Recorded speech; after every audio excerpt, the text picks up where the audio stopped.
China bay of Bengal में कुछ बड़ी प्लानिंग कर रहा है। बे ऑफ बंगाल में लगातार स्पाई शिप्स भेज रहा है। भारत को अलर्ट रहना होगा क्योंकि पॉसिबिलिटीज हैं कि चाइनीज स्पाई शिप्स भारत के एक्सक्लूसिव इकोनॉमिक जोन के बेहद करीब था।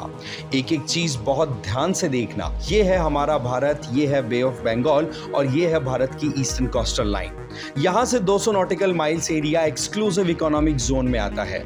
इस एरिया में फिशिंग, ड्रिलिंग और इकोनॉमिक एक्टिविटीज का एक्सक्लूसिव राइट सिर्फ भारत के पास ही है। ऐसे ही सेम अंडमान और निकोबार के आसपास में भी चारों तरफ 200 nautical miles area exclusive economic zone में ही आता है। एक French satellite intelligence company Chinese vessels को इसी एक्सक्लूसिव इकोनॉमिक जोन के पास ट्रैक करती है और एक बहुत ही अजीब पैटर्न नोट करती है। वेसल कई बार ऑटोमेटेड आइडेंटिफिकेशन सिस्टम को ऑन ऑफ कर रहा था ताकि शिप को ट्रैक ना किया जा सके। और चाइना इस रीजन में मरीन टोपोग्राफी यानी कि समंदर की डेप्थ और फ्लोर मैपिंग, अकूस्टिक सिग्नेचर यानी कि शिप की साउंड वेव से उनकी पहचान करना और एंटी सबमरीन जोन यानी वो एरिया जहां से सबमरीन्स को डिटेक्ट और ट्रैक किया जा सकता है, इन सभी क्रूशियल डेटास को रिकॉर्ड करने की कोशिश कर सकता है। और भारत को इसके लिए बहुत ज्यादा अलर्ट रहने की जरूरत है।